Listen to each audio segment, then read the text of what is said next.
All right, we're ready, Zach. Auburn 20. The stream is live. How about you, everybody? Welcome into the Auburn Live call-in show. I'm your host, Jeffrey Lee, Senior Recruiting Editor for Auburn Live 03. Today is Sunday, November the 3rd, 2024. We have gained an hour of nighttime since the last time we spoke. We'll get to that. Obviously, we're going to divulge a lot of information on the daylight savings time. But we are 24 hours, actually, we're about 28 hours removed from Auburn falling once again at home, this time to the mighty Vanderbilt Commodores, 17-7. Fantastic effort from the defensive side of the football. Wish we could say the same for the offense, but once again, we cannot. I know we've got a lot of calls, a lot of questions, a lot of comments on the we're going to get to the phone lines as soon as possible. 701-779-9585. Here, as always, to address those comments, to answer any questions, Mr. Cole Pinkston, Mr. Alen Head. How about you, fellas? How about you? How about you? Look at y'all. Look at y'all's hair. Yeah. Somebody may or may not have put that in the mail for us this week. Oh, Santa Claus came early. He did, I got mine. I got mine in person, Alan. I'm special. Yeah. Personal delivery. It is right there. Auburn Live, baby. I'm telling you. With the merch.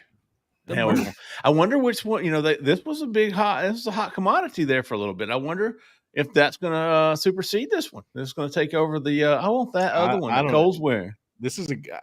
I mean, no offense to your hat, Jeffrey, but I like this hat, man. All right. We had all kinds of people on the other show. They're like, "Oh, the hat." For sure. We had people dropping into the chat. They're like, "Hey, Cole, where can I get that?" So yeah. So I've got another version of this hat. This is actually kind of khaki right here. The fishnet. I think that's right. And then I've got this is going to be white. And then I've got a smaller, it's going to be the same A, but just a little bit smaller. This was like, slow down there, big dog. We know what it is. y'all have the smaller A. I've got y'all a 2-inch A. This is a 2 1/4. Yeah. I like that. Swinging up the knees. All right, let's see. I know we got a lot of cool colors. Remember last week it was kind of like ho-hum? Yeah. I suspect not this week. I suspect we're going to have a little bit better this week. No, if the earlier show was any indication, I think we got people that should be just blowing up the line tonight and ready to say some things. Okay. I'm sure they're nice. I'm sure they'll be nice. And that's what we're here for, to vent. We're the shoulder for you to cry on, the ears that you need lent for listening. We're going to get to all of those calls momentarily. Before we do, want to remind everybody, if you're in Auburn, Opelika, Lee County, you want to sell your house, you want to move to the area, look no further for the help you need, folks. Jessica Andress with the Talents Group, 334-704-4442. A lot of fours in that phone number, but she is a 5-star realtor. If you don't believe me, just ask anybody. And if they tell you any different, I call them a liar. It's the truth. She's fantastic, folks. She goes above and beyond. She's got the reviews to show for it. She is fantastic. Works probably too hard. Really does. Give her a call, man, if you need her. Jessica Andress with the Talents Group, 334-704-4442. As always, tell her we sent you. All right, fellas, before we get to the phone lines, I'm going to give everybody 2 minutes. E-Moss, man. That's pretty funny. I thought it said Taco Bell, Coach. Oh boy! All right, Cole. Let's start with you, big dog. 2 minutes, all to yourself. Oh boy, yeah. I like to get my full opinion after I've gone through the entire play script, get the whole thing. I want to see every single play that was called, and again, it remains the same. The scheme is there.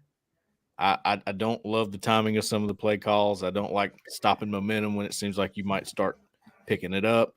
I don't like not using Cam Coleman more. I don't like how you don't test opponent DBs very much. Please test them. Make them work. Every team you watch Auburn play, they take their shots. They ain't scared. You got a guy that can do it. Cam Coleman, put it in his vicinity. Give him a chance. Keandre Lambert-Smith needs more targets. Jarquez Hunter, where'd he go? maybe there's some legitimacy to him being banged up. I don't know. Either way, it's strange after what you saw against Kentucky. So without getting too deep into it, that's the surface level stuff that I see, and it's same thing. New week, different, or new week, same story. So it's like defense is fantastic, and they're just you just don't get. It doesn't matter, and it sucks. I hate that for the defense.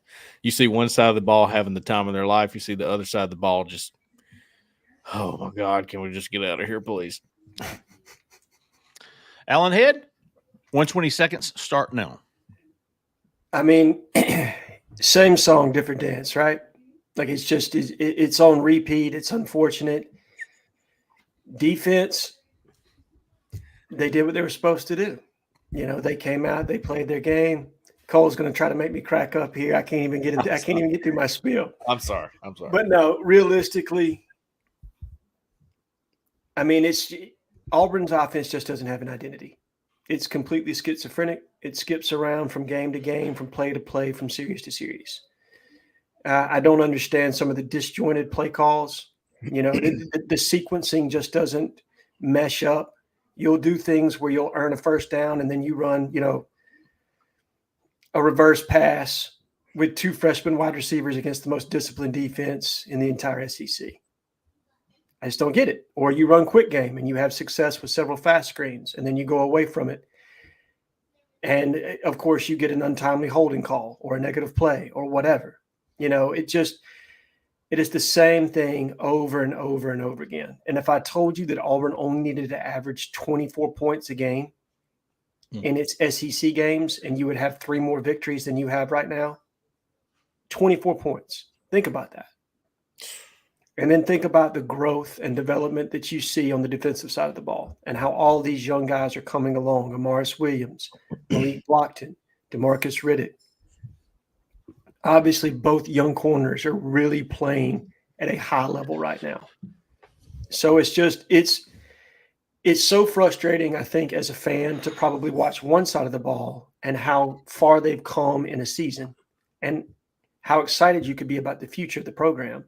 And then the other side of the ball, then you're just listless. Yeah. And you have no idea who to point the blame at. Because realistically, it's the whole operation. It's not all just the quarterback. Quarterback play could have certainly been better yesterday. It wasn't great. But there are significantly other factors involved in this that, you don't even know where to start. And so it starts to make you question the long-term, Yep. Yeah, go ahead, Cole, Jeffrey.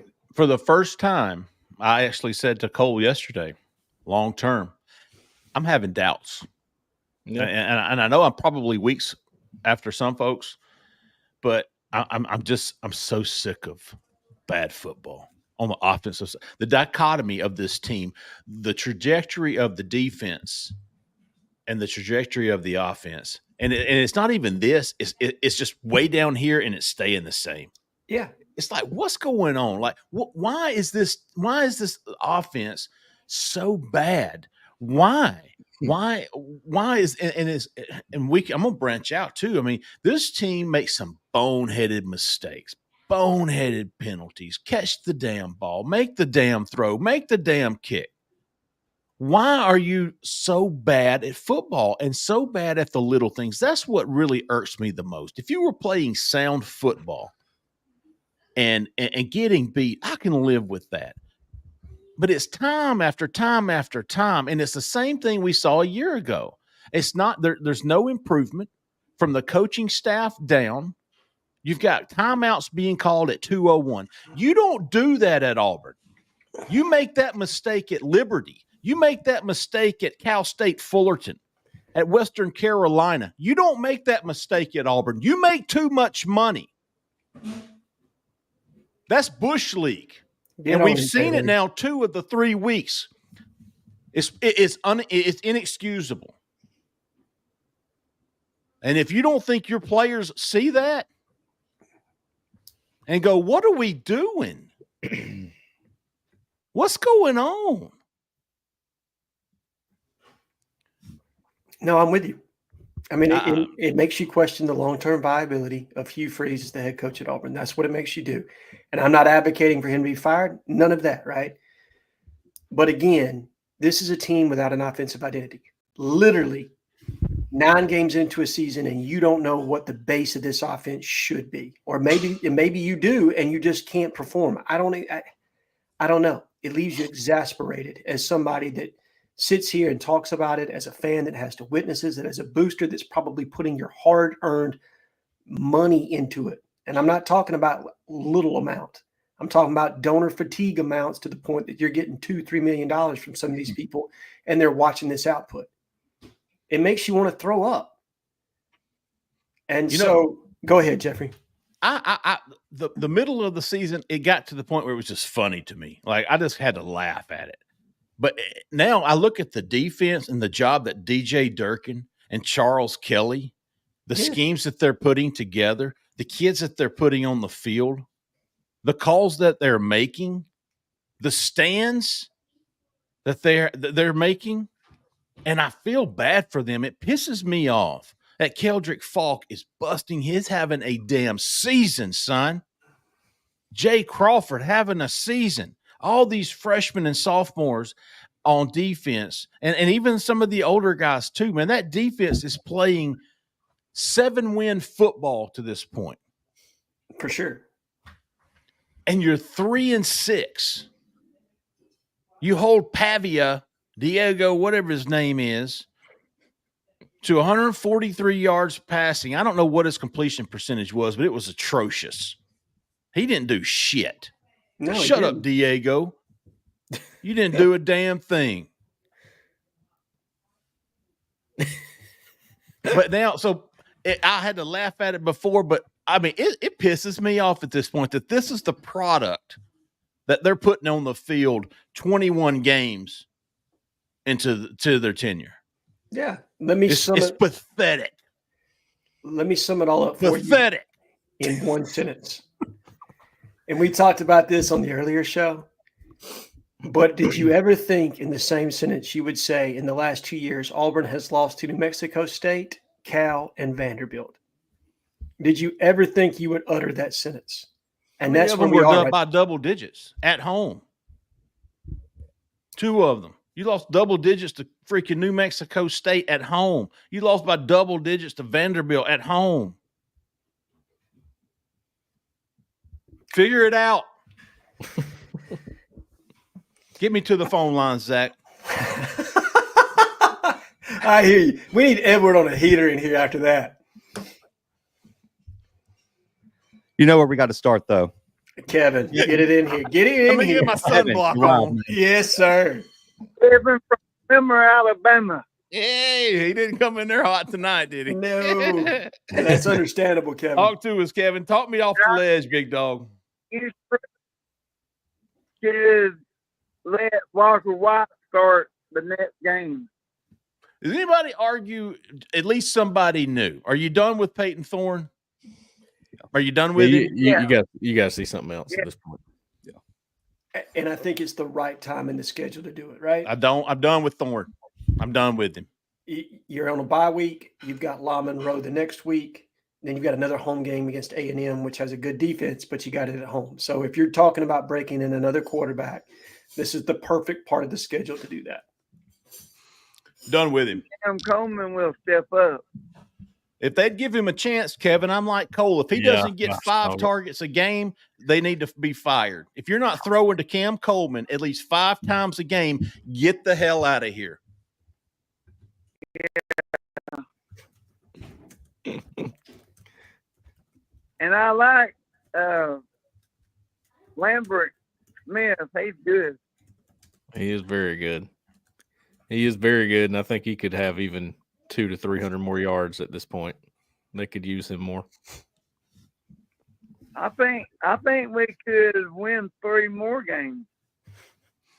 Well, there's 3 games left. Beat Bama. Yeah, technically they can. Mathematically, it is possible, Kevin. Absolutely.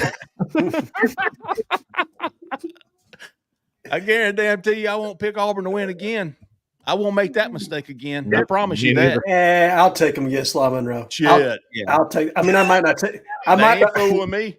I might not take it Uh-uh. against the spread, but Ain't I gonna- will take. I'll take them in a pick. You fool me Ain't 6 gonna times. You ain't gonna fool me a 7th. Done, son. La Monroe by 6. Ooh. I might go more than that. Sorry, Kevin. Kevin couldn't even follow up after that, man. He just He's like, I don't know who this guy is. Wanda.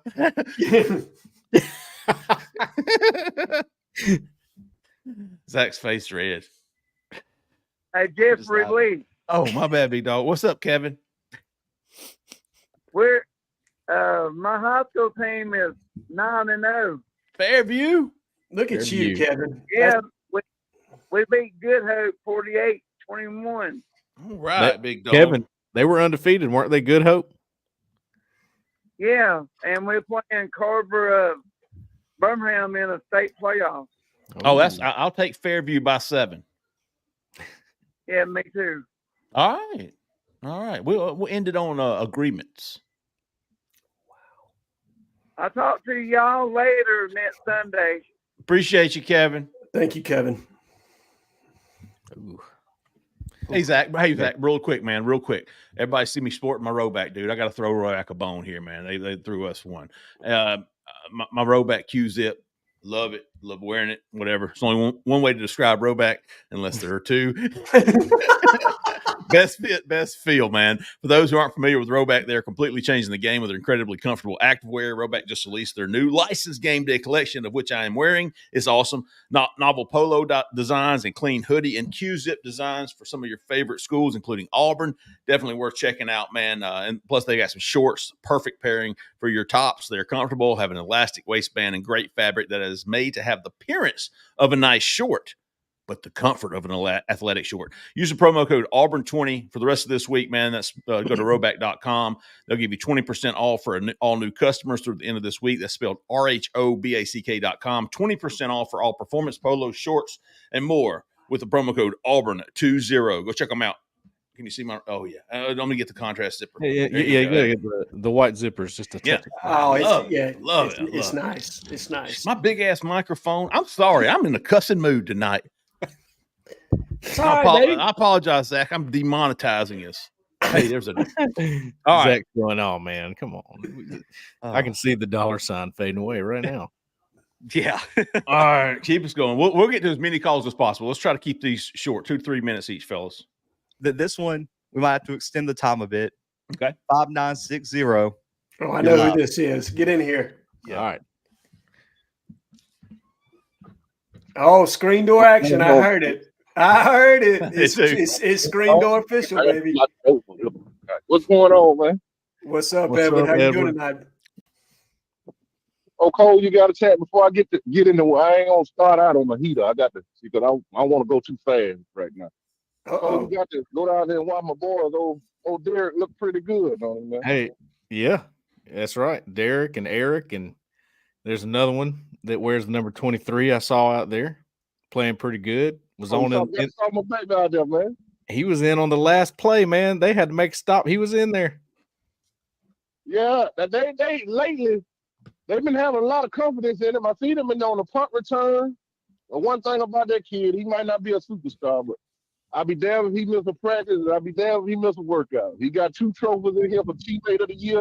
He gonna come out doing backflip when they come out for the beginning of the game. That's Hey, right. his teammate love him, so I just be That's glad right. to see him go out there and get a play when he do get a play. Absolutely. You got to have guys like that on the team and where everybody can't be the superstar. But I see a lot of people asking about old Eric Smith. Eric Smith can go get the football, folks, when it's in the air. Don't make no mistake about it now. When the ball is in the air, I knew what was coming at the end of the game. I had told you before it happened on the comment. I said, they're going to go to Eric. He You're can right. go get the football. If he a Derek, no. But when he turned the switch on, you have to go back and watch him against, I believe that was American Christian, somebody last year, whoever won the state championship year before. Go watch that game from last year and watch what he did 2 or 3 times. When the ball is in the air, I'll take Eric Smith right there with anybody in the country because he can go get it. And he got soft hands. Eric Smith's switch don't never turn off. When Eric Smith turns his on, that's the only difference. And he's not a burner. He's not a 4-5 guy, but he got long legs and he creates separation. The guy 6'6". He don't have to be a step ahead of you with a properly played ball. He can go get it. But that's that. Now let me get to Mr. Hughes. We 22 games in, 23. We what? You're 9-13. Now, I ain't on the fire Hugh Freeze train yet. And it's hard for me to say that. So I ain't seen nothing to make everyone want to believe in Hugh Freeze outside of getting players to Auburn. But I have come up with this conclusion. Hugh Freeze can go get the groceries, but he can't cook. He can go get everything it takes to have a hell of a meal, but he can't cook. They can cook on what he got over there. And guess what? It's only going to get better and better and better and better. I've been telling y'all it was a chance for this to happen. All these bad losses. I said it back. No, you said 10 wins. Let's be honest here. You said 10 wins. That's just my love for Auburn. Do you ever truly believe Hugh Freeze will win 10 games? No. But I love Auburn too much to sit here and say, I think we're going to win 5 or 6 games. I would never say that. Even if I knew they were bad. I couldn't say that. I love them too much. But he can go get the groceries, but he can't cook. So what needs to happen, he got to go hire himself on the offensive side of the ball. And there's a guy out there that can cook with their team. And right now, he's just doing analyst stuff. Hugh Freeze needs to get on the phone with Dan Mullen tonight. Tell him I'm going to have an offensive coordinator position coming open at the end of this season, and I need you. And here's why I say that. Dan Mullen didn't want to go to the grocery store to get what he needed to cook, but he could cook. Offense was never his problem in Florida. It was Grantham and the defense. It was never he couldn't score points. He went toe-to-toe with one of the best Alabama teams you ever seen. The man took Kyle Trask and turned him into a quarterback. Look what he did with Tebow, Chris Lee. Go on and on and on. I think he could use the player we got on. You make a comparison with Malcolm, guy like Kendarick Tony, Preston Harvey. He can use that. Right now, you got Cam Coleman. You went out here, oh, man, I need 50-50 ball guys. That damn boy ain't even touching the ball. If I'm Cam Coleman, and if I'm Cam Coleman's parent, if Hugh Freeze caught the offense next year with the same thing he been doing, shit, I'm getting my son out of there. We got NFL, I don't know NIL money. That boy got NFL talent, man. You causing folks money now. The fact that you refuse to do what's working. When he came out last week, I was at church last week. That's why I missed the call in. So when he said he was tempted to go back to passing the ball against Kentucky, I was done. I'm off the Hugh Freeze offense. I was done with him at that point because if I got a recipe that's working, why in the hell is it even in my mind to change it and go to Hey, Edward, let me stop you, big dog. Do you know who turned in Auburn? Cam Newton? I ain't worried about that. Nah, Auburn is. Do you know who turned? Do you know who turned in? Do you know who turned in Hugh Freeze at Ole Miss? I ain't worried about that. I know what you're saying. It ain't happening, big dog. That's an excellent old football coach. It don't have to be Dan Mullen. Somebody of the same type person that can coach an offense. Hugh Freeze is no reason for us to be losing. Man, that man scored 7 points at home against Vanderbilt. Yeah. 7 points in Jordan House Stadium against Vanderbilt. It's hard for me to if he gonna run that back with what he got next year, I say it like this.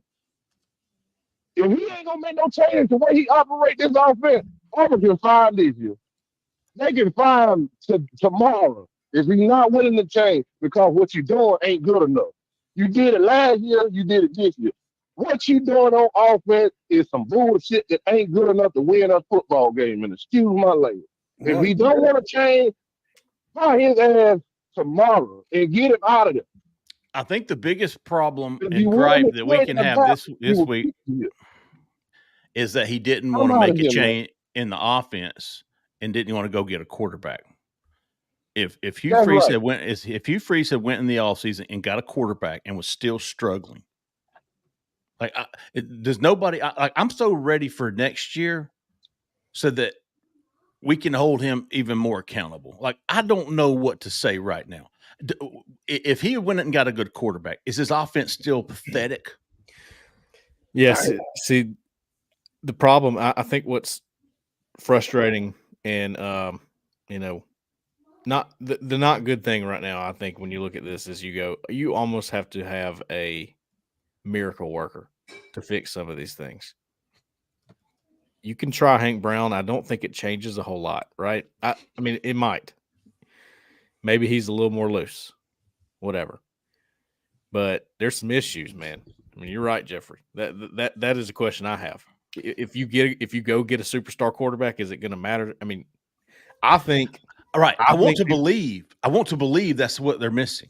Well, we said this earlier. I think if you ended up getting a Riley Leonard, or who was the other guy? Cam Ward. I don't think you're a playoff contender. I think you win maybe 7 because of all the issues. What they're doing at Miami and Notre Dame, they ain't doing that at Auburn right now. No, it's too broken. It's too broken. So, and realistically, I mean, I think we can pontificate on this as much as we want, but it's what does Hugh Freeze honestly believe? And that was the conversation I was having with somebody earlier today. To me, yes, I think with everything on a head coach's plate in the SEC, trying to also double up as the play caller is an extremely hard thing to do, especially if you're going to put as much emphasis and time into recruiting as Hugh Freeze appears to, along with the other responsibilities of a head coach. You haven't seen an offensive product that would make you think that whatever's going on is purely on the quarterback. But does Hugh believe he's a quarterback and better offensive line play away from being able to produce within his scheme? And that's what I don't know. That is the difficult part out of all this. I think Edward is spot on and that he absolutely needs to bring someone in. But we've seen this before with Gus, right? Yes. Will Hugh look himself in the mirror and be honest with himself? Now, and here's the difference, right?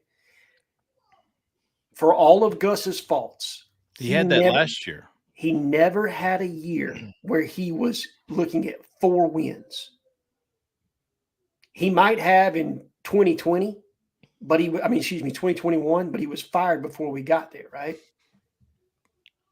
This is what you get with this kind of coach. It's what we had with Gus every year. Last year, it was, I want to call the plays. I want to be more involved with the offense. Right. And so he goes and he fires Philip Montgomery and he brings in Derek Nix. And now a year later, it's let's get him out of the play calling and get him out of the offense. Let's bring in an offensive coordinator. Every year, it's the same thing. It was the same way with Gus. Is he going to turn over play calling duties to Rhett Lashley? He needs to bring in an offensive coordinator, Chip Lindsey. It's like, I'm sick of it. I'm sick of it, man. Hire a damn football coach and win some football games. I don't give a shit who's calling the plays. No, he started it off that way. I mean, last year he had Philip Montgomery, and I think he really did let him call the plays. And it looked, they won 6 games in the first year of a rebuild, which is not bad, honestly. It didn't look great at the time because Auburn fans are tired of losing. I mean, a little unfair criticism there, but it looked like you're on a good track. And then you go back to you're calling the plays. You got, you're being stretched too thin almost, like Justin brought up today. And I thought that was a good point. You can't do that. You just can't. Something is going to be left unattended when you're stretched too thin. So we know where to go back to last year. Listen, we know where his what he cares about is recruiting. We know where his focus goes. 100% it goes to that. What falls through the cracks when that happens, right? The small details that make the difference in between efficient football and not, right? Yes. But there's a way to do this, right? There's a way to do this. There's even a way for you to have won some of these games with Peyton Thorne as your quarterback. You were right there. I'm not saying that I still think there should be a change at this point, but you could even make a case for that in some of these games.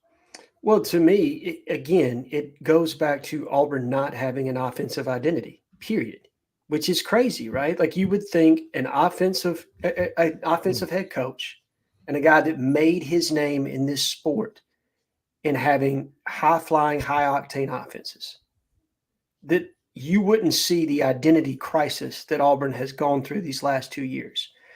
And yes, okay, so say year one, that's on Philip Montgomery, right? So you fire him, you move on, and you're worse the next year.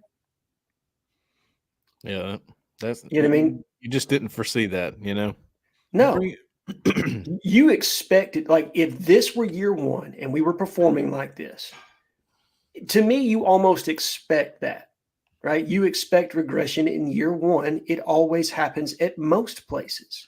Okay. Yeah. Is it acceptable? No, but it's to be expected. But in year two, you're supposed to take a step forward, right? Especially returning your starting quarterback. And it's been anything but that this season.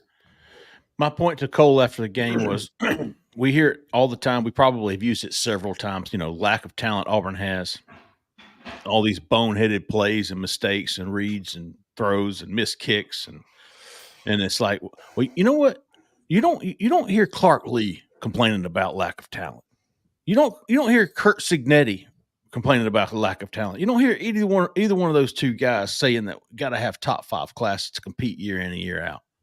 You also don't see him calling a timeout with 2:01 on the clock either. But that's you see their teams playing sound football, not making boneheaded mistakes, but dumbass penalties.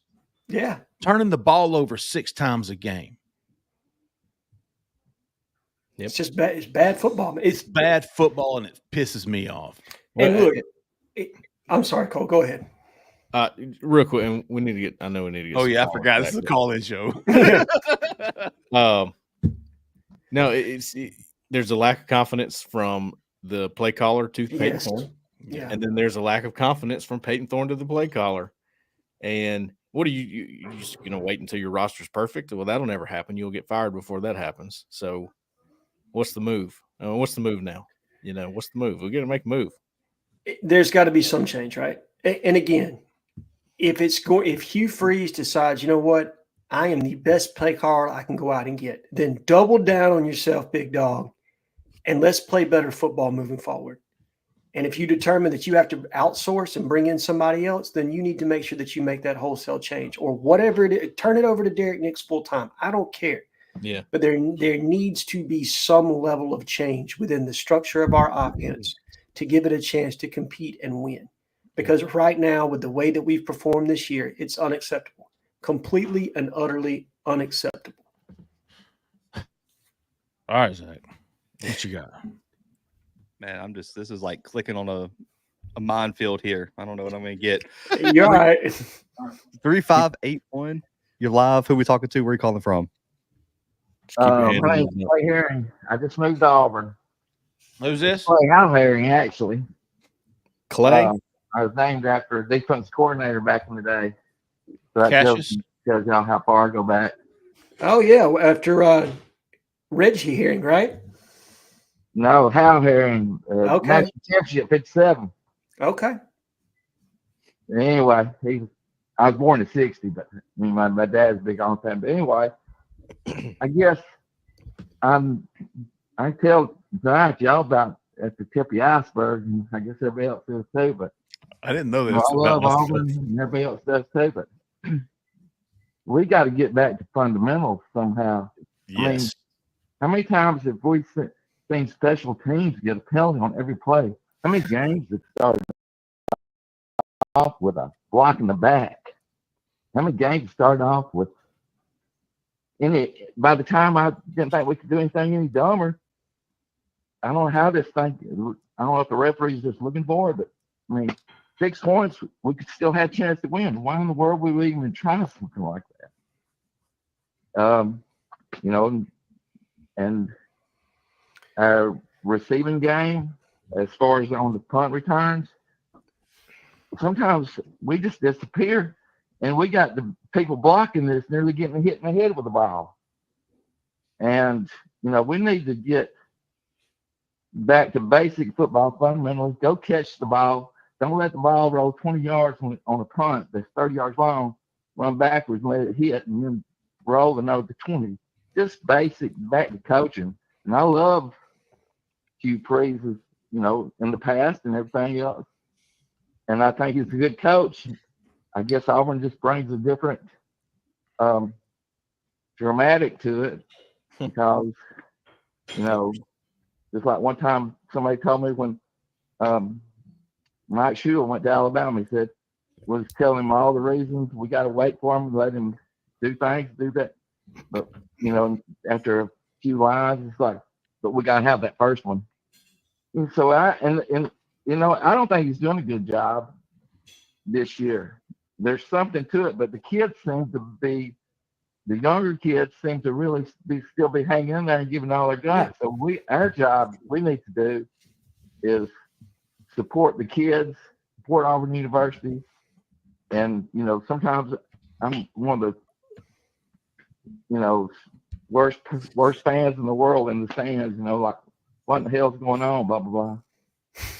But I really think that we have got to back Auburn and get off this negative thing because we got to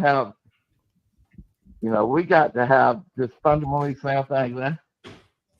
Alen Head, I see you laughing, but No. I was actually typing something in the private chat. You good, brother? Go ahead. I'm just sitting here. And when I was first started, I was just going to talk about how bad our special teams, and it kind of goes from that. The game seems like the game starts.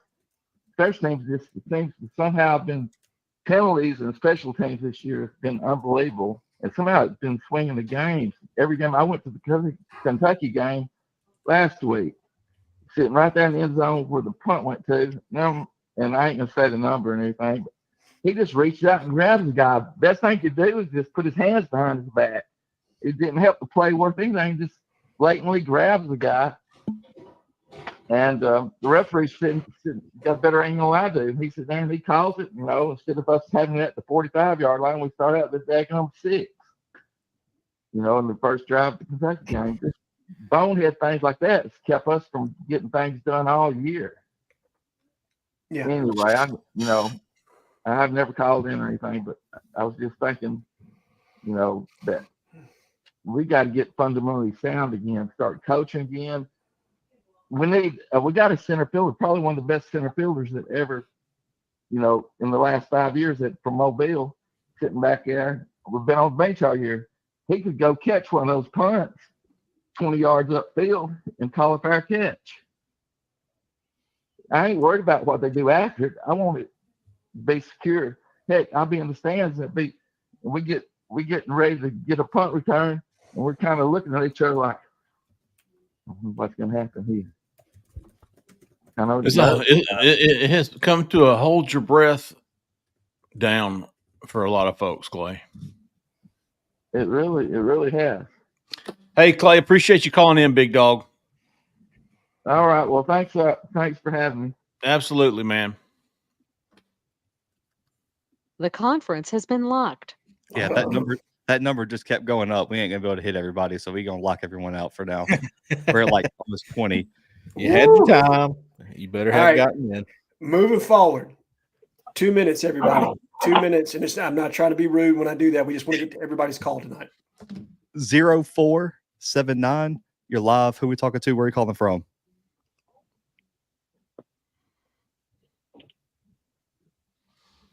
You're on the clock. Okay, well, locked out. That's disappointing. 20. That's a shame. Yeah. Who we talking to? Where are you calling from? Hey, this is Neil in La Rosa. Oh yeah. What's up, Neil? Talk to us, Neil. Got 2 minutes, big dog. Yeah, there's a lot of things you can say. I'm not a fire freeze guy. You can't fire coach every 2 years and expect to have a successful program. Give him at least one more year. But if the special teams coach hasn't cleaned out his locker by now, he needs to. And Peyton Thorne, good kid, very average quarterback, doesn't function well under pressure, and we don't have a good line to keep him clean. If he's got a pocket for 5 seconds, he can probably hit a guy. but he stares down receivers. He's wildly inaccurate from time to time. Fairweather made an unbelievable catch on that one and made an unbelievable run to score a touchdown. He did. He overthrew Luke Deal, which was wide open because he had a little pressure in his face. He well underthrew Cam Coleman, who had a couple steps on the deal on the outside. It's big. Pressure. And what in the hell is Hugh Freeze saying? Jarquez Hunter looked tired. Give me a freaking break. And there's a lot of other things you can talk about. Young kids are playing great. Hugh needs to step away from the offense and let Nix do it or get another coordinator in and do it. And he needs to go out and kiss babies and kiss boosters' asses and recruit. That's his job. That's all I got. He hit a lot of things very quickly. That was pretty good, Neil. Yeah, That was fantastic, Neil. Y'all take notes. And actually, I mean, he actually seemed to look into what Peyton Thorne's doing and gave a fair assessment of that. As instead of just I hate Thorne, Yes, told us something and taught us something. That was good. that was very good. Good call, Neil. Appreciate you, big dog. Real quick, Jay Lee, did you Yes, buy into that about Jarquez being tired? Because we all three got to talk about it earlier today. Did you buy he was gassed? Jarquez was both tired? carries? No. He had 2 the second half. All right. If he's gassed, he's in the wrong sport. He's at the wrong position. And guess what? He's not. Let me ask you a different question. How many did he have last week against Kentucky? 23. 23. Yeah, he's okay. If you were Jarquez and you heard Hugh say you were gassed after the game, and I'm not trying to get anybody at odds here, but that would piss me off, man, because how much work I've put in to get here, and you give me 12 carries in a game, and then you're going to say I'm gassed in the second half. How's that look to pro scouts? Yeah, that wouldn't sit right with me, man. 3688. You're live. Who we talking to? Where are you calling from?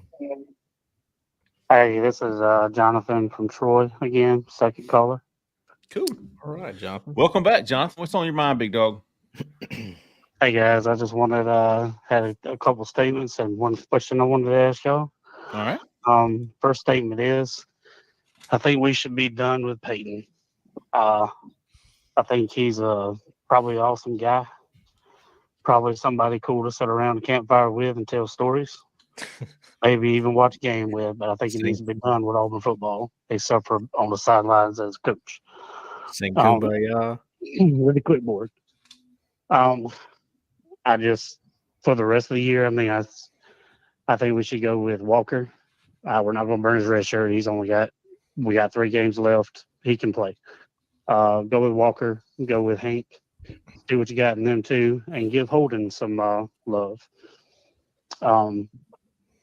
I think number 2, our defense. I think our defense is made a lot of strides this year. That secondary has been awesome. And looking at the class coming in,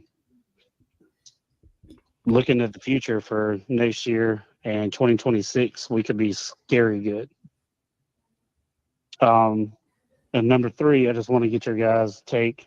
I thought I heard that Justice Terry was supposed to be. I don't know if he was or not. I really haven't. He was not. Been able to look, and he was not. He was not. I wouldn't hold my breath on that guy. Come later. He's mentioned the Texas A&M game, but I wouldn't hold my breath regardless. I'm not going to hold my breath, but I mean, if he has mentioned it, there's been a lot of speculation. Some people come and they fall in love with Auburn, the arena, the atmosphere, and hey, going out on a limb here. What's your guys' opinion on us potentially being able to pull him and Naeem Alford into the fold for this recruiting class? I'm gonna go ahead and let you guys have that and see what your thoughts is for those. Okay. Thanks, Jonathan. Some questions. Appreciate you, big dog. Naeem Alford, I think we all agree Auburn's probably the team to beat. I think so. Yeah. I mean, we're just guessing here. We don't know for a fact, Jonathan. But like I said, Justice Terry, not happening. No, I think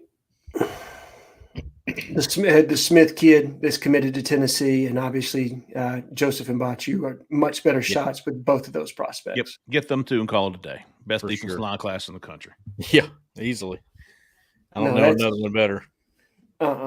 Look, Vontrell King Williams earned his paycheck this year. If you want to talk about a bright spot, he has absolutely been a bright spot. And the defensive line, the combination of him and Josh Aldridge, they've done a really good job this year. Fantastic. I would like to give Naeem Offord a shout out, man. I appreciate him talking to us. You know, he always does, Jeffrey.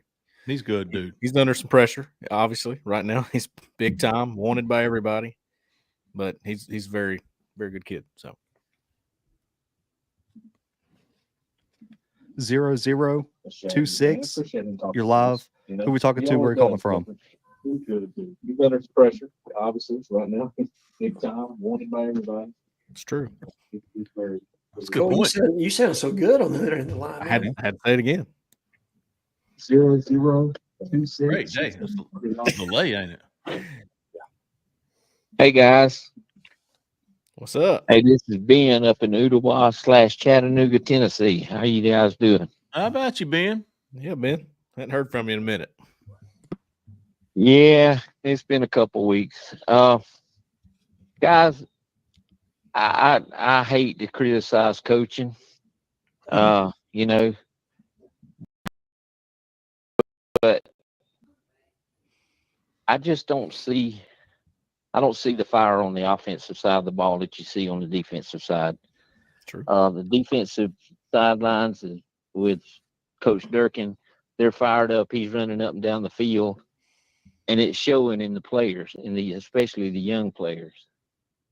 On the offensive side, the old movie, The Replacements, where Coach Keanu said, Reeves, winners yeah. want the ball. I don't think that they can get in a huddle or get in a group and look in Peyton Thorne's eyes and look in Coach Free's eyes and see that they want the ball. Somebody's got to step up and say, I want the ball. And to be confused by a bare front, I think that was a little bit of a cop out. I know it's not the first time Vanderbilt's run it. I also know that it's pretty simple football that when a team gets in a bare front, you start running gap plays instead of zone plays. Or you try like Cole said earlier, they try the option. But that option is not going to work if Peyton Thorne don't sell it. If he'd just sold it to that guy on him and then pitched it, it would have been a bigger gain. I just don't think I'm not talking as a fan. I just don't think the team has confidence in Peyton Thorne at this point. Yeah, I think. And you can see the frustration. Say that Vanderbilt's defensive line was not any better than Kentucky's. So, and Jarquez Hunter gashed them, and I just don't understand him not playing in the second half. And the other thing is the stupid reverse pass with it was bad. Malcolm Simmons. I mean, we call the dumbest plays at the dumbest times. Yes, Ben. Yeah. Hey, Ben, appreciate you calling in, big dog. For you, Alan. All right, hustle up. I'm gonna get off here real quick. I know, because I'm gonna cut you off if you don't. Live in Elba still, or no? I don't. Oh, okay. I just didn't know how much you kept up with Wiregrass football. I still keep up with it a good bit, I promise you. But no, I'm stationed in North Carolina now, so living up in the northeast corner of the state. Have you heard of the? All right, hey, Ben, we got to go, big dog. We got a lot of calls coming in, man. We got to go. 3 minutes is up. Let's move it on. 2 minutes, everybody.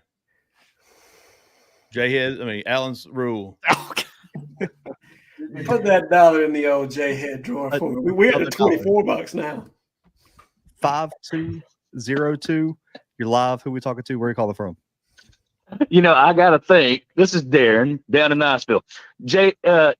I just want to say, Jay Lee, your microphone and that thing you fighting back there looks like Auburn's offense. Well timed, Darren. The thing is, they're winning against you, Jay Lee. That microphone is winning against you. Not that Auburn's offense would, but don't let it whip you. It's the little things, man. I hear everybody. I say the difference. I saw somebody say there's looks like the same thing. Freeze and Harsin. I will tell you, Harsin had no future. There was no recruits. There was nothing to look forward to in the future. That's why he was cut off when he was. Yeah. Freeze at least can recruit. Now, is it Gus 5.0? I don't know. I hope not. But Cole, I hear y'all about Cam, but Cam had a touchdown out there on that left side, just run straight down the field, had a step or two on the defender. What happened? The ball bounced to him. The ball bounced to Cam Coleman. I watched him throw it to I think it was Jarquez over the center as a running back. Hell, he threw it 147 miles an hour. He's a running back. He's not got those hands. People bitched about Cam Coleman. It bounced off his hands. Yes, Cam should catch that, but still, where's the touch? He's not that quarterback. He's not a good quarterback in the SEC. Go back to Tulane, Michigan State, somewhere like that, but not at Auburn. I believe the quarterback is our issue. And y'all, if you think we got it bad, I went to Tallahassee this weekend. Oh, okay. Wow. Y'all, 4 years into that guy, he's had a 10-win and 11-win season, and they are burning more than the spear in Tallahassee right now. Ooh. It's bad. And I'll say this, worst fans ever to get behind the home team crowd, the bench, and holler what they did to those young men down there that worked hard every day. But no, the fire on the offense is not the same on defense because you don't have that leader. You don't have that. Peyton Thorne, Cole, Jay Lee. Is there any reason for Peyton Thorne to start another game? He's not going to be here next year. He's not back. We're not going to bowl game. Any reason not to let Hank? I understand Walker. A lot of people ain't listening. Walker White's on the scout team. Totally different, right? But is there any reason for Hank not to play? No. Peyton Thorne has played his last college football snap at Auburn University if I'm the head coach. Absolutely. If I need to win out, he damn sure ain't the guy that's going to win it out for you. There's no hope, no chance in Hades that guy's winning 3 games. Now, will we all feel better? He beats Bama? Sure. We'll all feel better. At least we can rub something in their face because we can't run the damn Vanderbilt game in their face now because we blew that one too. And you're right. Diego didn't do that shit. We did that to ourselves. Again, we self-inflicted those wounds. So, amen. I'll just tell you, there's bigger dumpster fires, but this one's ours. And I do look that we will get better. I believe it. But I'll say this. Hugh Freeze has never done anything. He has no trophies from the SEC, East, West, Central, whatever. He beat Saban twice in a row. That's his only thing. And we hired him on that. Y'all have a good evening. Appreciate y'all. Appreciate you, Darren. Good stuff, big dog. Completely agree with you. That was one of the questions posed to me was, what has Hugh Freeze done in his coaching career? What does he want?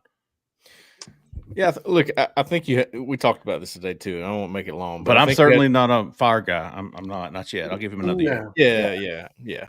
We're not saying I don't see you as that guy. You're just fired up, Jeffrey. Okay, yeah, there you go. Everybody's fired up. It's fine. He need to be. He's ruining my hunting time. He's making me lose some hair doing this, trying to cover it. My mustache was turning gray. I had to trim it. Thank God you got me this hat. Sure, anyway. That's what made you trim it. Oh, yeah, you did. Yeah, I trimmed it. Hey, get it under. I was going to say, I think you need to look at the context of what he was hired for. You're down to under 50 scholarship players. I mean, bad off as any roster in the country. You were below Vanderbilt. Yeah. I truly believe that as far as numbers go.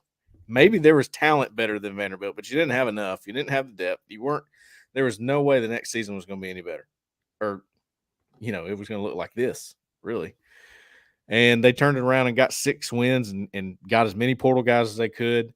I think the context of why you hired a guy like Freeze because you thought he could do that to your roster. Right? Sure. Because you just came out of the depths of the worst you could see in a roster. So that's why they went for him. And that makes total sense to me. At this point, it's almost like, gosh, dang it, can we get a happy medium somewhere? You're getting all the players, but you can't do it on the field. whereas the other one couldn't get any players and was decent on the field. He was 6-0 before Bo Nix got hurt, was he not? Yeah, well, that's a pretty good player. Wasn't 6-0 because you dropped the game.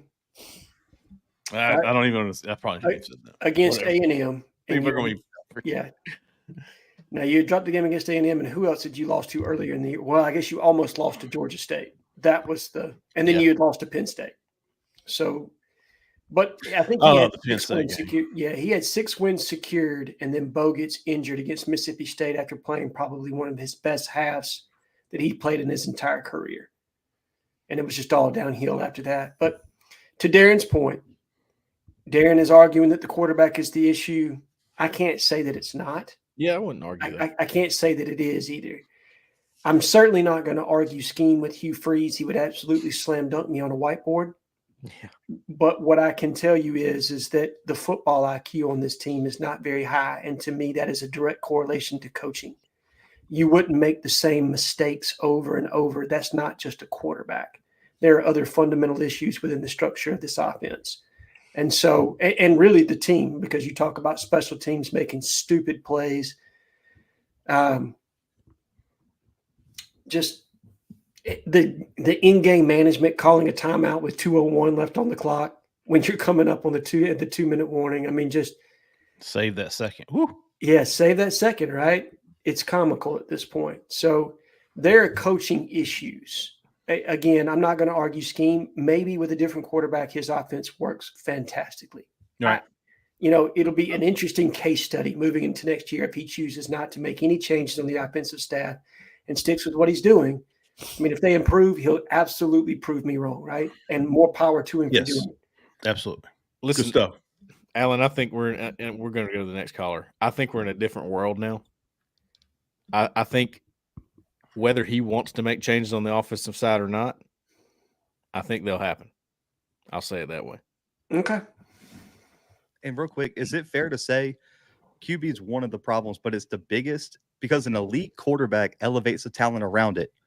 Sure. That's the difference. Is I don't think Peyton's good enough to elevate Auburn across those problems, but maybe an elite quarterback like a Cam Ward or someone is good enough to get Auburn around some of those mistakes. Yeah, I totally agree. Like I said, I don't think Auburn's a playoff contender with what they have currently if you have Cam Ward, but they're definitely better. The offense is better. They score more.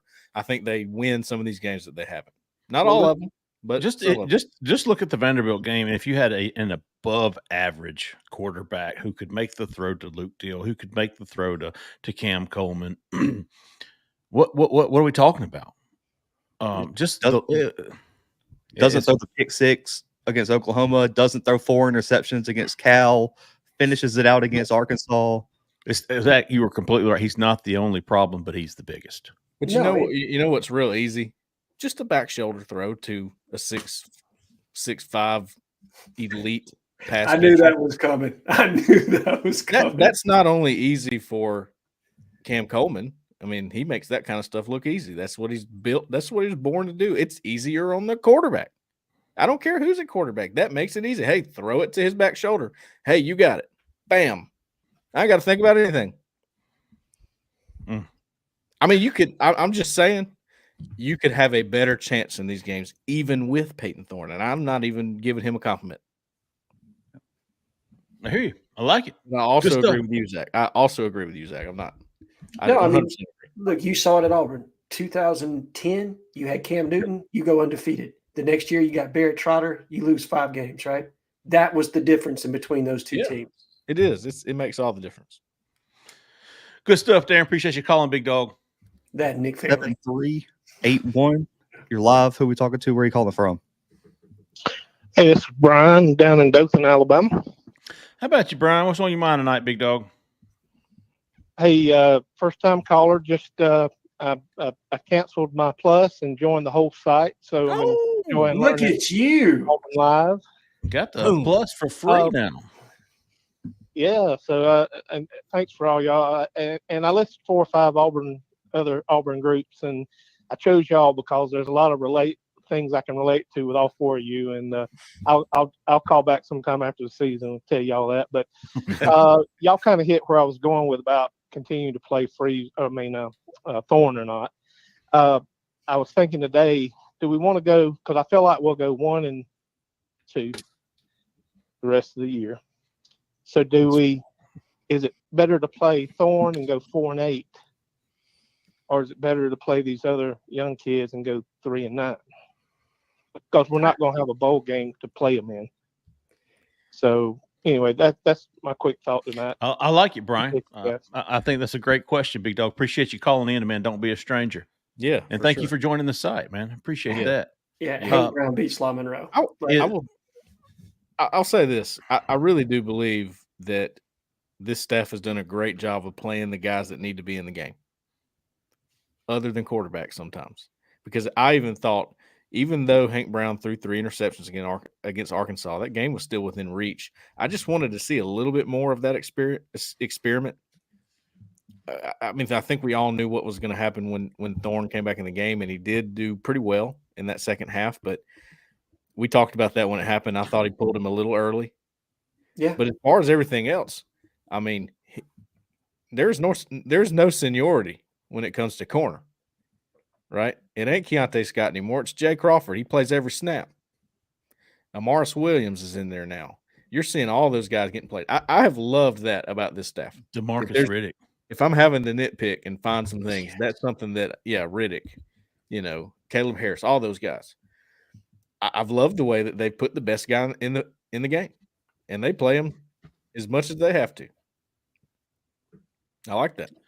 Do you remember the first after at the first bye, which was in early October after the Georgia game? The question was posed about Peyton Thorne playing and why is Peyton Thorne playing? And I think all three of us, I know Cole and I did, and I was like, because he gives Auburn the best chance to win. Right. Okay. Do you still believe that? Not anymore. I don't think I do either. I think you've passed the point where I give a shit. Me too. Me too. You know what I mean? That's what Brian's question was saying. Do you give a shit that Auburn finishes 4-8 or 9-3? Do you give a shit if it's Peyton Thorne 4-8 and Hank Brown 3-9? No, at that point it just pisses you off. Yeah. Right. I honestly believe if Hank Brown plays the way he did against New Mexico, you go in and you roll La Monroe if he's your starter. I think you're going 4-8 either which way. I honestly believe that. Sure. It's more about the games beyond La Monroe for me. The reason why I want to see Hank is one. There's one real factor to me. Hank don't care. Now he's gonna throw some picks. Yes, he's a gunslinger, but he don't care, son. Put me in. I'm gonna throw it. I'm getting it out of my hand. It's going somewhere. I hear you. I'm tired of watching Peyton be scared and nervous. I don't want to watch that anymore. And it's not all his fault. I think some of the play calling could really help him out. I truly believe that. Yes. But a lot of it's his fault, and I'm tired of watching that. I want to see somebody that don't give a rip. Okay, that's Hank Brown. Got anybody that wants Walker, you're not going to see him. Yeah. Don't even go there. It's just don't. It's not going to happen. He doesn't even know the offense. He might even be going, I don't know about that. Let me stay on scout team. Yeah. I don't want to see Holden either. It's either Peyton or Hank for me. Like Holden, to me, it's time to transfer. No, Holden come in there looking like Ricky Wild Thing Vaughn. You don't even know where it's going. Who's it going to hit on the sideline? You know what I mean? Like, no, it's either stick with Peyton or you play Hank. And realistically, like you guys talked about, scout team, you're not getting first team reps. Where he knows certain plays within the offense, the timing and rhythm's not there.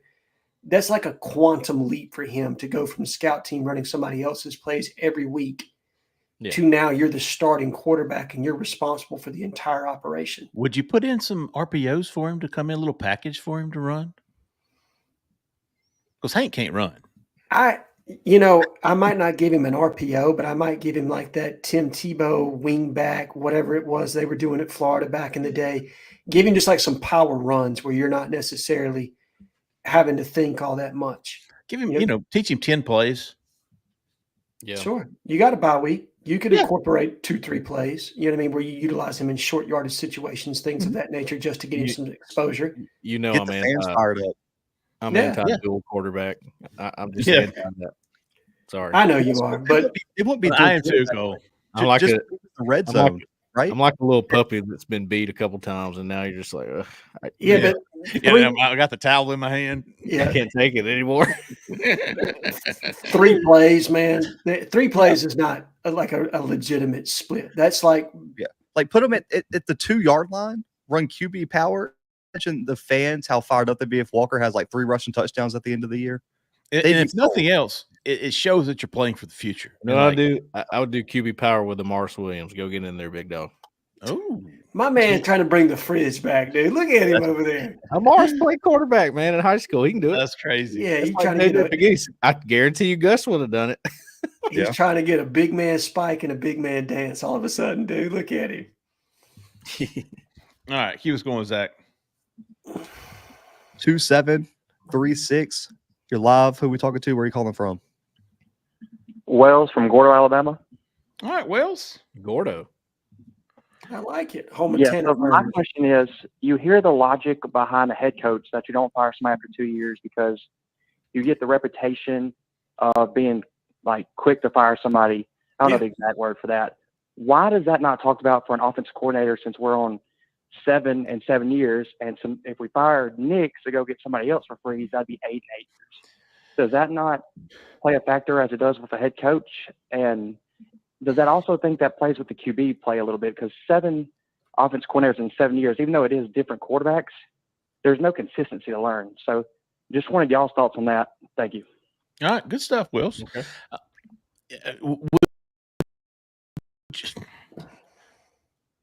Is it Derek Nix's fault, or is he just the scapegoat here? Yeah, he's not calling. I don't think he is. I think No. it's Reese. No, I don't think Derek is responsible for this, right?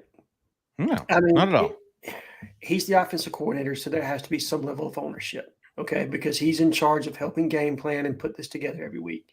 But as Justin said today, if Hugh Freeze weren't calling the plays, what's he doing with that big old Waffle House sheet right there in front of his face every other 5 seconds? You know what I mean?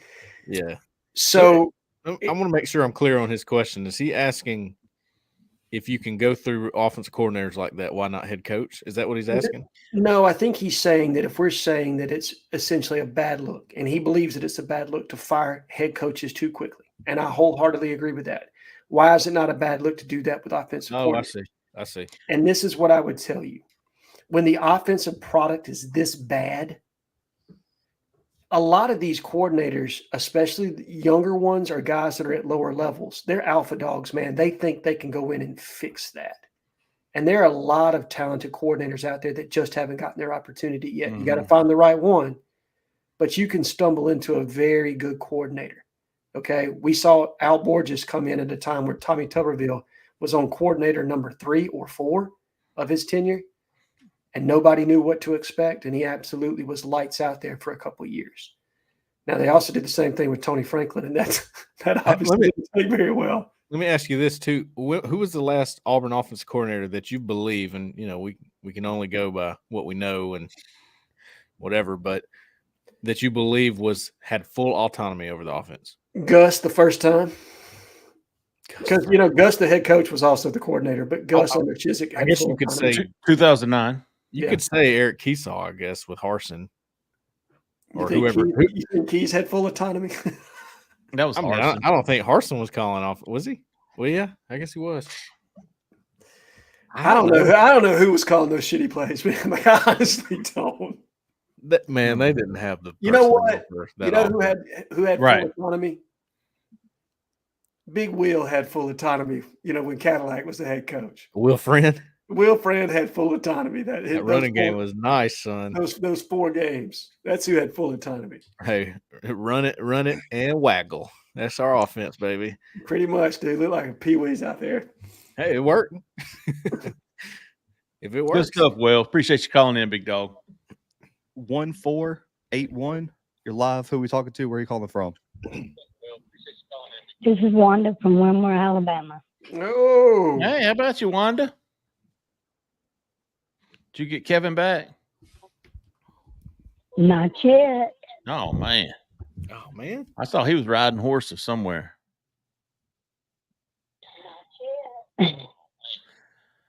No, he's still up there in Birmingham. Oh man. Well, what'd you think about that game, Wanda? I didn't like it. I mean, Yeah. I think they need to get another quarterback. Yeah, you think that's it? Yeah. Hey, Wanda, will you turn your TV down? Oh, We was hold getting on. some, I didn't want to hear myself talk. Actually, it's my tablet Oh, because okay. I'm watching y'all on it. Oh. So you thinking a new quarterback? Hopefully, I mean, because the other guys, I mean, they seemed like they were doing a good job. It's just that Peyton Thorne just could not get the ball to them. Yeah, it's frustrating. It's frustrating to watch. Wanda, I think Zach put it perfectly earlier when he said that the quarterback's not the only problem, but it is the biggest problem. I thought that was perfectly said. There you go. Well, Wanda, we always appreciate you calling in. Yeah. All right. Hope you get Kevin back soon. We lost her right at the end. Oh man, that's all right. She was great. Great call. Re-emphasizing the need for change at quarterback. I like it. Last caller of the night, 0553. You're live. Who we talking to? Where are you calling from? Hey guys, it's Cole from Noonan. How y'all doing? Hey, great caller here. Cole, go ahead. Hey, good one to end on, Cole. Talk to us, big dog. Yeah, guys. Jeffrey Lee, your mustache is more prolific than Auburn's offense. Even now. Get on in there. Look at him. Yeah, I'm pissed Looking like off. Ace Ventura. I'm tired of seeing Jordan-Hare Stadium become the place where it's easy for opponents to come in and get a victory. Yep. I'm pissed off that we keep losing to less talented teams, and I don't care that this is a better than average Vanderbilt team. They're in the bottom quartile in the SEC in terms of talent. They happen to be a better than average coached SEC team, but there is no excuse at Auburn University to lose to Vanderbilt, and there's no excuse to having these losses pile up to less talented football teams. I'm going to repeat some of what's been said before. Hugh Freeze cannot continue to be the play caller for this offense. And Tanner Burns cannot continue to be in control of our special teams units. When you have a losing season at a program like Auburn, we're not in a position to hire Hugh Freeze, but when you have a losing season at a program like Auburn, you absolutely have to make changes. You have to learn from your mistakes. And last year, it was all about, okay, we're going to get rid of guys that he wasn't comfortable with. We're going to bring in guys that he's comfortable with. Year 3, you got to make a change and bring in guys that he's uncomfortable with, guys that push him, guys that make him better. You need to bring in an early 30s offensive coordinator with new ideas. Don't bring in a retread. You got to have a new play caller. And the other thing that I will say is Rivaldo Fairweather made an excellent play on that touchdown catch, but I have never seen a guy who the ball hits his hand so much and he doesn't make a football catch. It's time to turn the tight end position over to Micah Riley and play for the future. And I'll close with 2 things. One, why we don't play Peyton Thorne is this all comes down to the one thing that will override, how Hugh Freeze's tenure is the quarterback that he gets in the transfer portal this cycle. And you cannot do anything right now. And it's really sad to say this. The reason Hank Brown does not step foot on the football field these next 3 games is because he might do reasonably well. You can't have anything to disrupt bringing in the absolute best transfer portal guy in 2025 that you can. I like to end on a positive, so I will say this. The athletes that Auburn has that are freshmen and sophomores are not just great players. They're not just good recruiting. Those guys are performing incredibly well, and those are very good evaluations. Jay Crawford, Caleb Harris, Amaris Williams, DeMarcus Riddick is a baller. And I think the guys riding the pine right now, I am not hearing anything that makes me think that those guys are not going to be studs when their time comes. So I will give Hugh Freeze credit, not just for the recruiting, but also for the evaluating and for the development of these young guys. But Hugh is on a short leash heading into year 3. He better win and win quickly. And if he wants to do that, he cannot be the play caller for Auburn University any longer. Excellent. All right, Cole. Fantastic way to end it. The evals have been pretty spot on out of high school. They are. And even with certain portal prospects, right? But yeah, it's just been more of a mixed bag out of the portal. I did my own little. I may put this on the board. I may not. Hadn't decided yet. My own little study of hit rate with the portal. And I come away with 57% in both of the transfer portal classes. I was at 50. That sounds good.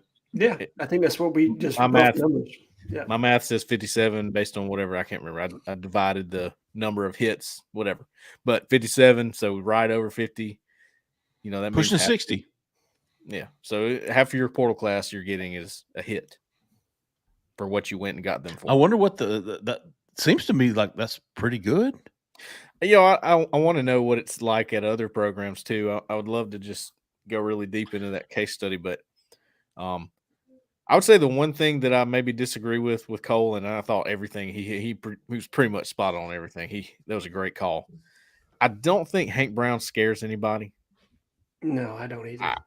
I don't think even if he does perform above what you're expecting, I don't think he scares anybody off.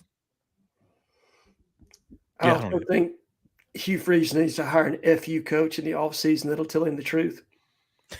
Not a yes man, right? No. Yeah, everybody needs that.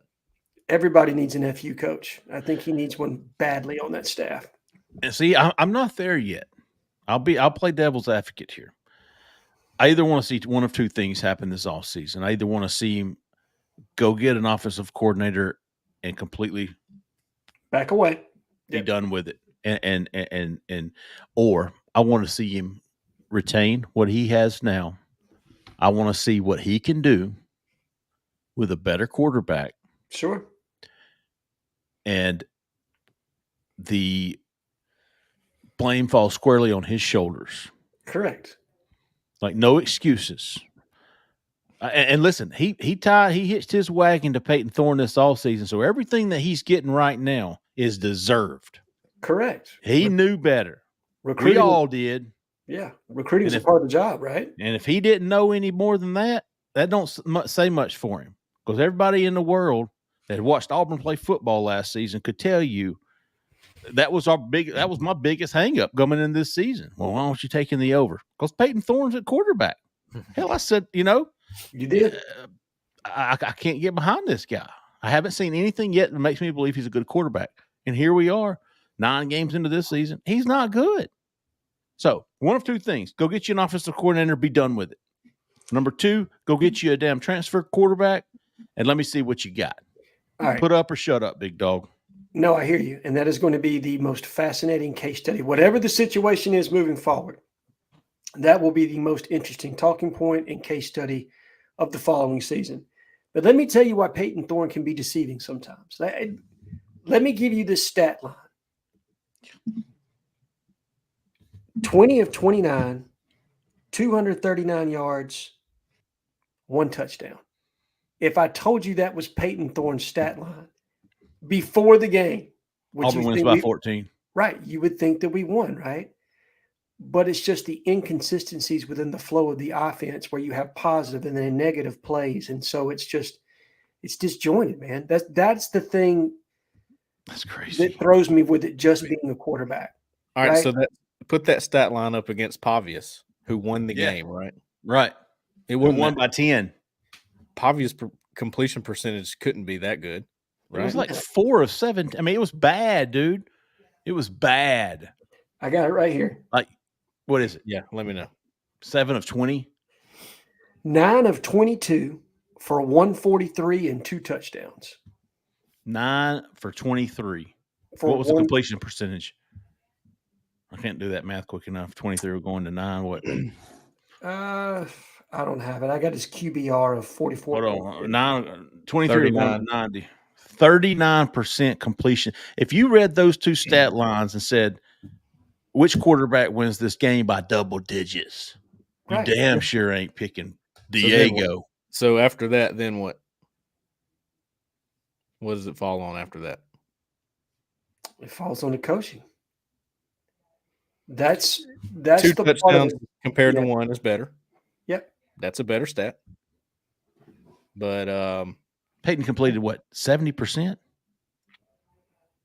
Close to it, 20 out of 29. I would think it's north of 60% for sure. 20 out of 29 is 69. I mean, sorry, I still yeah, we're still carrying on our conversation from the recruiting show. TC, that is but it's like you said, it's the inconsistency. I mean, seriously, you look at that line and you go, he played a good game. No, he didn't. That's the statistically, and maybe that's what happened with Hugh, right? Like you're just talking yourself in it because Peyton is a good kid and Peyton is a good leader and he embodies a lot of things, right? But I'm with you, Jeffrey. Like there was no way you walked out of last season, even with some of the deceptive stats that happen at times, right? That you walked out of that situation and thought, okay, that's my guy. That's my guy.